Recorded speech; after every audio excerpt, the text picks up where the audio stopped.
आपलं जे माइंडसेट आहे काय कमेंट करायचा किंवा काय ते 10च मिनटं फक्त साईडला ठेवा. 10 मिनटं. कारण कसं असतं 10thला असलं की आपण एक माइंडसेट असतो. नवीन कोण आलं काय बोललं, 4 मुलं असली की मुलांना वाटतं आपलं मुलींच्यावर इम्प्रेशन पडतं. तसं इम्प्रेशन पडत नाही आहे. आता ऐका, सगळ्यांचं लक्ष माझ्याकडे पाहिजे. ताट बसायचं सगळं ताट बस रे. हां, पाठीमागची ये खाली बसल्यास काय परशो सरळ बस. हां, तर तुम्हाला फक्त 10च मिनटं घेणार आहे. महत्त्वाचे क्वेश्चन फक्त सांगणार आहे. जास्त मी काय लांबड लावणार नाही. Science part first part second, maths 1 maths 2 40 marks paper आहे मॅथ्सचा. त्यामध्ये पास कसं व्हायचं आणि आउट ऑफ मार्क्स कसे पाडायचे हेच फक्त सांगणार आहे. किती जणांना आउट ऑफ मार्क्स पाडायचे? ठीक आहे, बस खाली. आउट ऑफ मार्क्स तुला पाडायचे बरं. तर तू मला सांग, सिमिलॅरिटीमधले थेरम कुठले आहेत महत्त्वाचे थेरम? हो बरं, हे बोलायचं नाही रे. सेमी. हो, सिमिलॅरिटी मधलं महत्वाचं थेरम कोणतं पहिलं?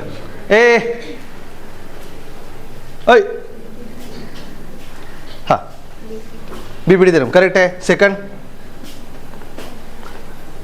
आता बघा 40 मार्क्सचा पेपर आहे. 7 मार्क्सला ऍक्टिव्हिटी असते. क्वेश्चन नंबर 2 मध्ये 2 ऍक्टिव्हिटी असतात, 2 बरोबर ना. तर हे 4 मार्क्स मिळतात. ऍक्टिव्हिटी म्हणजे रिकामा जागा भरा. क्वेश्चन नंबर 3 मध्ये एक ऍक्टिव्हिटी असते 3 मार्क्सला. हे झाले 7 मार्क्स. 7 मार्क्स इझीमध्ये मिळणार आहेत. त्यानंतर थेरम मी सांगतो, फक्त 6 थेरम सांगतो. त्यामधलंच थेरम बोर्डला येणार, ते सोडून कुठलंच येणार नाही. 100% सांगतो. तुम्ही लिहून घ्यायचं जाताना, आता नाही. आता पहिलं थेरम सांगतो, सिमिलॅरिटीमधलं बीपीटी थेरम आहे बरोबर.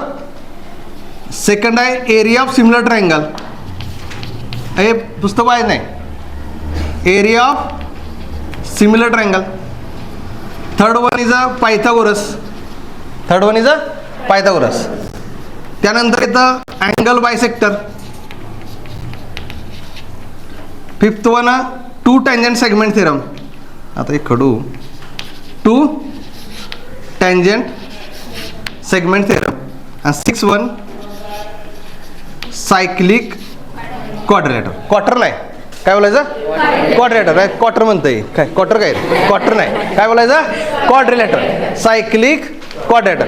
मग मला सांगा, आता युनिट टेस्टला तुम्हाला ह्यापैकीच थेरम एक आला असणार आहे. बीपीटी आलं होतं. हे सोडून थेरम कुठला आलंय का? नाही. आता दुसरं सांगतो, दुसरी गोष्ट सांगतो, गरम नाही होत. अँगल बायसेक्टर थेरमवरती एक्झाम्पल येतं. आणि दुसरं काय येतं? अपोलोनियस थेरमवरती एक्झाम्पल येतं. कुठलं थेरम? आप्पा नाही, काय आप्पा कशाला म्हणतेस? हा, ही काय म्हणत्या? आप्पा थेरम. आप्पा थेरम नाही त्याला बोलायचं. काय बोलायचं? Apollonius theorem. आता थेरम कुठली कुठले सांगा. पहिलं थेरम कुठला? बीपीडी. दुसरं कुठला? Third one, fourth one, fifth one आणि 6 वन. हे सोडून दुसरं कुठलं येणार नाही. 100% येणार नाही. म्हणजे तुमचे 3 मार्क्स फिक्स झाले. किती मार्क? लिहू नको. 3 मार्क फिक्स झाले. तुम्ही लिहू नका, तुम्हाला मी प्रिंट देतो, झेरॉक्स देतो, झेरॉक्स. त्यानंतर बघा एक्झाम्पल, हे थेरम जर करायचे आहेत. त्यानंतर सगळ्यात तुम्हाला अवघड टॉपिक येतो सर्कल. सगळ्यात अवघड टॉपिक आहे तुमचा सर्कल, बरोबर ना. त्यानंतर ट्रिग्नॉमेट्री मधले प्रूव्ह दॅट्स एक्झाम्पल. कुठले? Prove that's. कसं करायचं कळत नाही. साइन स्क्वेअर काय, कॉस स्क्वेअर काय, हे काय आहे, ते काय आहे, बरोबर ना. मग हे तुम्हाला समजत नाही. त्यानंतर बघा मॅथ्स 1 जर घेतलं तर मॅथ्स 1 मध्ये तुमचा प्रॉब्लेम कुठं आहे? Word problem. क्वाड्रॅटिक मधले वर्ड प्रॉब्लेम, इक्वेशन बनवता येत नाही. आणि सगळ्यात महत्त्वाचं फायनान्शियल प्लॅनिंग.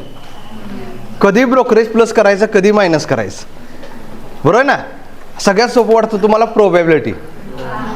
सगळ्यात सोपं वाटतं काय? प्रोबॅबिलिटी. अवघड काय? Financial planning. आणि काय? क्वाड्रॅटिक मधले alpha square plus beta square, alpha cube plus beta cube, हे समजत नाही. क्रॅमर्स रूल 100% परीक्षेला येणार. काय येणार? क्रॅमर्स रूल 100% परीक्षेला येणार. आता बघा प्रोबॅबिलिटी मधला एक सिंपल एक क्वेश्चन येतो एक्झामला. एकदम साध्या पद्धतीने सांगतो. 3 कॉइन टॉस केल्यानंतर तुम्हाला सॅम्पल स्पेस लिहिता येतात का?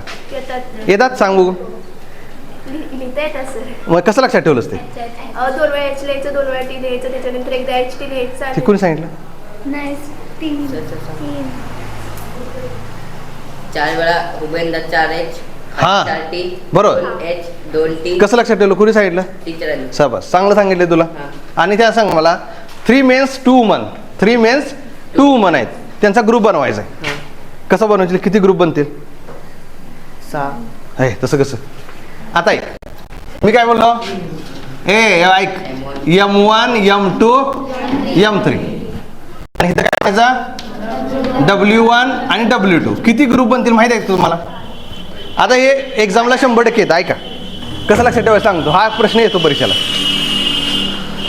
हा क्वेश्चन 100% 3 मार्क्सला येणार. गरम नाही होत, काळजी करू नको, मार्क्स पडतील तुला चांगले. ऐक, हा एक्झामला 100% प्रश्न येणार. काय करतात? 3 मेनचा यूज करा आणि 2 वुमनचा यूज करून दोघांची कमिटी बनवायची.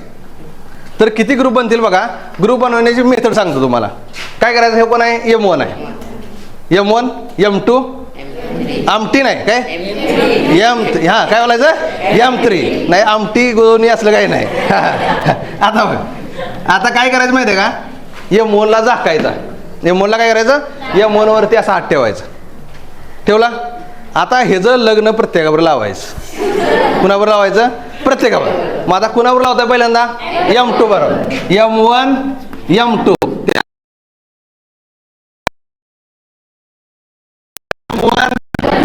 W2. आता ह्याला हात काढायचा. समजा उघडा केला तर ती थांबल का माणसात? नाही. मग ही गेलं का? ह्याचा विषय सोडून द्यायचा. सोडला का नाही? त्याचा विचार करायचा नाही. त्याला डिवोर्स, त्याला सोडूनच द्यायचा. आता दाखायचं कुणाला? M2ला. कुणाला दाखायचा? M2 लावा लग्न. M2 W1 M2 हा, दोघांना पण उघडं केलं, एकालाच करायचं. हा, आता ऐका, आता कोणाला दाखायचं?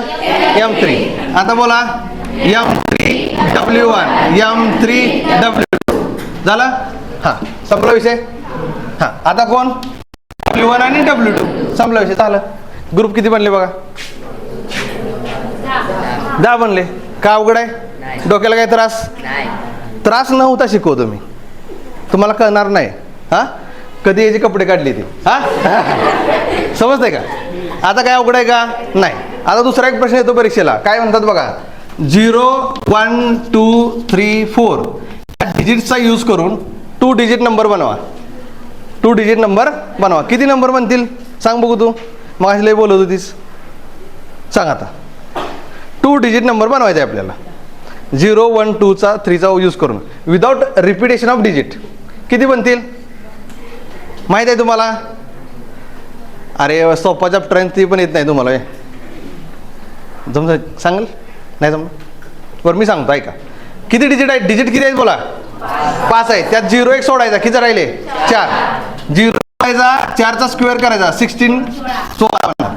किती बनणार? 16 नंबर बनणार. ते आता लिहिताना कसं राहणार बघा. 16 म्हणजे काय करायचं? 4 4 वेळा. 4चा स्क्वेअर आहे. 1 किती वेळा लिहिला? 4 वेळा. त्यानंतर काय करायचं? 2 किती वेळा लिहायचा? 4. त्यानंतर 3 किती वेळा लिहायचा? बरोबर. त्यानंतर किती? 4 किती वेळा लिहायचा? 4 वेळा. झाला. आणि त्याच्यावरती फक्त मांडत जायचं आपण. हे 0 त्याने काय सांगितले? रिपिटेशन नाही झालं पाहिजे. 1 1 नाही पाहिजे मला. मग इथं 1 नंतर काय येणार? 2. त्यानंतर काय येणार? 3. त्यानंतर काय येणार? 4. इथं बोला काय येणार? 0 1 3 4 0 1 2 4. बरोबर ना? ए यार बोला की काय तुम्ही तंबाखू बिंबाखू खाल्ल्या काय? बोलून झालाय हे बोलायचं, लाजायचं नाही. हां आता बघ, तुला काय बघायला नाही कोण, लाजायचं नाही. आता सांग बघ इथं काय आलं? 0 1 2 3 संपला विषय. अवघड आहे? अवघड आहे का? अवघड आहे नाही. आता बघा, हे झालं तुमचं मॅथ्सचं. मॅथ्समध्ये सगळ्यात अवघड अर्थ आहे तुम्हाला फायनान्शियल प्लॅनिंगमध्ये ब्रोकरेज कधी प्लस करायचं आणि कधी मायनस करायचं. सिंपल सांगतो. परचेसिंग प्राईसचा एक फॉर्म्युला आहे आणि सेलिंग प्राईसचा एक फॉर्म्युला आहे. कुठला फॉर्म्युला? Purchasing price. काय फॉर्म्युला सांगता येईल तुम्हाला? Purchasing price. ब्रोकरेज म्हणजे काय असतं? ब्रोकरेज म्हणजे नाही, ब्रोकरेज परचेसिंग प्राइसचा एक फॉर्म्युला आहे प्लस ब्रोकरेज. सेलिंग प्राइसचा एक फॉर्म्युला आहे. Selling price equal to market value minus brokerage. हे दोन फॉर्म्युला आहेत. पण ह्यात तुमचं कन्फ्युजन कुठे माहिती आहे का सर, कधी प्लस करायचं कधी मायनस करायचं माहीत नाही. ह्यात कन्फ्युजन आहे. बरोबर आहे का चुकीचं आहे? ब्रोकरेज म्हणजे काय? भाडे नाही काय. हा, आपण समजा रिक्षात बसतो. रिक्षात बसलाय समजा तुम्हाला एका ठिकाणी जायचं आहे. गेला, तुम्ही काय करता? रिक्षात बसला, उतरला की तसंच पळत जाता का? बिन पैसे देता? धरून मारायला का नाही ते? मग ते काय द्यायला लागणार तुम्हाला? त्याला भाडं द्यावं लागणार. बरोबर. मग आता एखादा शेअर्स खरेदी करत असताना तुम्हाला त्याचं ब्रोकरेज द्यावं लागतं. काय द्यावं लागतं? ब्रोकरेज. मग आता समजा एक साधं उदाहरण सांगतो गावाडच. समजा तुम्हाला म्हैस घ्यायचे. काय करायचं आहे? म्हैस परचेस करायचे. समजा शिकला नाही तर तेच करावं लागतं गावाड. शिकला नाही तर तेच करायला लागते. समजा गावाडे म्हैस घ्यायचे. गेला म्हैस गेला बाजारामध्ये. गेला 30,000ला म्हैस घेतली. कितीला घेतली? कितीला घेतली रे? 30,000. बरोबर. मग मला सांगा, येताना ते म्हशी बसून येणार का? हा, मग काय करणार? येताना काय करणार? डुगडुग किंवा टेम्पो सांगणार का नाही? बरोबर. बसून यायचं नाही, चांगलं नसतं. हां, आता बघ, समजा त्यानं आता बघ म्हैस कितीला घेतली रे? डुगडुगचं भाडं आहे 2,000. किती? 2,000 भाडं. टोटल किती गेले जे? 32,000. मार्केट व्हॅल्यू काय आहे म्हशीची? 30,000. डुगडुगचं भाडं 2,000. मग टोटल तुझ्या खिशातले किती गेले? 32. मग परचेस करत असताना हे 30K प्लस हे 2K, हे झाले 32K. एखादी वस्तू खरेदी करत असताना ब्रोकरेज करायचं प्लस.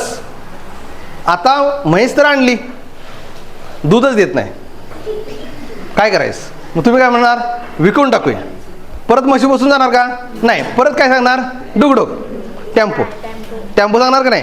मग समजा हा बाजारात परत गेला, पुढल्या बाजारात गेला, म्हैस विकली त्यानं 40,000ला. गंडवून कुणाला तरी कितीला विकली? 40,000. डुगडुगचं भाडं झालं त्याचं 5,000. डुगडुगचं भाडं 5,000. घरी येताना किती रुपये घेऊन आला? 35,000. काय केलं तुम्ही सांगा? मायनस केलं का? कारण हे 40K मायनस ब्रोकरेज किती आला? 5K. हे आलं 35K. मग हे म्हशीचं उदाहरण लक्षात ठेवायचं. म्हणजे तुमच्या परचेसिंग प्राईस आणि सेलिंग प्राईसचा फॉर्म्युला तुमच्या लक्षात राहील. अवघड आहे का? अवघड आहे का? हे कन्फ्युजन तुमचं क्लिअर झालं? ह्यात काय अवघड आहे का? नाही. सगळ्यात टॉपिक तुम्हाला जर आउट ऑफ मार्क्स पाडायचे असतील तर सगळ्यात महत्त्वाचा टॉपिक आहे फायनान्शियल प्लॅनिंग. कशाच प्लॅनिंग? बरोबर. आता त्यात दुसरं एक गोष्ट कळत नाही तुम्हाला. Input tax credit, output tax, GST payable काय आहे कळत नाही. डोक्यावर जाते सगळं. बरोबर आहे ना? परत तुम्हाला काय जमत नाही? इनवॉइस बनायला जमत नाही. बरं आहे ना? परत सगळ्यात महत्त्वाचं तुमचं आहे सायन्स 1. सायन्स 1 मध्ये हिट टॉपिक कळत आहे, कार्बन कंपाऊंड समजत नाही, IUPAC नेम काय आहे. बरोबर ना? सायन्स 2 तुम्हाला सोपं आहे, पण पहिले 2 धडे अवघड आहेत. पहिले 2 धडे सायन्स 2 मध्ये चांगले करायचे आहेत. बाकी सगळं तुम्ही मनाने लिहू शकता. मग सायन्स 1चा पहिला धडा कुठला आहे? ग्रॅव्हिटेशन. आता ग्रॅव्हिटेशनमध्ये एक्झामला काय पडतं ते सांगतो तुम्हाला आलं पण असेल. मास वेटमधला डिफरन्स येतो केप्लर्सला 100%. Value of G at the centre of earth is 0. 100% प्रश्न येतो. दुसरा टॉपिक कुठला तुमचा? रिॲक्शनमध्ये कुठलीही एक रिॲक्शन करायची, एक 100% येणार. रेडॉक्स रिॲक्शन, ऑक्सिडेशन येईल, रिडक्शन येईल, डिस्प्लेसमेंट येईल, कंपोजिशन, कुठली येईल एक रिॲक्शन येणार. थर्ड टॉपिक आहे तुमचा. थर्ड टॉपिक सेकंड कुठला आहे? पिरियडिक टेबलचा. पिरियडिक टेबल महत्त्वाचे क्वेश्चन सांगतो. डोवेरायनर ट्रायड नोट लाईल. ऑक्टेव सगळ्यात महत्त्वाचा क्वेश्चन परीक्षेला बोर्डला येणार. मेरिट आणि डिमेरिट दोनापैकी एक येणार बोर्डला. त्यानंतर कुठला येणार? Atomic size goes on increasing when we goes down in the group. Scientific reason. पहिले 2 सायंटिफिक रिझनमधले एक सायंटिफिक रिझन 100% केलं एक्झामला. कळलं? बरोबर. त्यानंतर डिफरन्शिएट बिटवीन SPDF ब्लॉक. कुठला ब्लॉक? SPDF block. बरोबर ना? हे झाला क्वेश्चन. चौथा टॉपिक आहे तुमचा 14 टॉपिक कुठला आहे? Electric current. बरोबर ना? इलेक्ट्रिक करंटमधला मोठा क्वेश्चन सांगतो एकच. Define principle construction working of electric motor आणि जनरेटर. 100% प्रश्न येतो 4 मार्क्सला. Left hand rule, right hand rule, differentiate between AC current and DC current. 100% येणार. आणि 4 मार्क्सचा मी सांगितलं ते क्वेश्चन. 5वा धडा तुमचा आहे हीट. हीटमधले सगळ्यात महत्त्वाचं analyse behaviour of water, hopes apparatus, diagram येईल, वर्किंग येईल आणि ग्राफ येईल. हा ग्राफ तुम्हाला 100% आला असेल एक्सप्लेन करायला. हा काय थंडी वाजते आला होता का? आला होता. हा बरोबर. हे आलं होतं, हे 100% येईल. त्यानंतर पुढचा टॉपिक सांगा मला. Reflection of light. Rainbow is a combined effect of रेनबोचा जो क्वेश्चन आहे टोटल इंटरनल रिफ्रॅक्शन हा ना, हा क्वेश्चन 100% येईल. आला होता? येतोच. पुढं सांगतो, ह्यामधले महत्त्व सांगतो आता. क्रिटिकल अँगल एक येईल. बरोबर. त्यानंतर नोटसाठी रेनबोचं डिस्पर्शन आहे ते येईल. बरोबर ना? हे येईल. पुढचा टॉपिक सांगा. लेन्सेसमधले डोळ्याची डायग्राम येईल. बरोबर. त्यानंतर डिफेक्ट येतील. डिफेक्ट हा मायोपिया, हायपरमेट्रोपिया, प्रेस बायोपिया. ह्या डिफेक्टमधला कुठला डिफेक्ट तुम्हाला एक्झाम येईल? इनकरेक्ट डायग्राम येतील, करेक्ट डायग्राम काढा बोलतील. बरोबर. इनकरेक्ट डायग्राम येईल, करेक्ट डायग्राम काढा बोलतील. पॉवर ऑफ अकोमोडेशन नोटला येईल. Power of accommodation. आता हे तुम्हाला इथंपर्यंत मी तुम्हाला सांगितलं आणि तुम्हाला पण कळालं मी काय ते सांगितलं ते, कारण हेच तुम्ही एक्झामला क्वेश्चन बघितले असतील. आणि हे जे पर्टिक्युलर क्वेश्चन सायन्स 1 आणि मॅथ्स 1 आणि 2चं मी तुम्हाला प्रिंट देईन. मिनिमम 90 मार्क्स पडतील मॅथ्समध्ये आणि 85 मार्क्स सायन्समध्ये पडतील. म्हणजे मी सांगितलेलं साधारण 80% कमीत कमी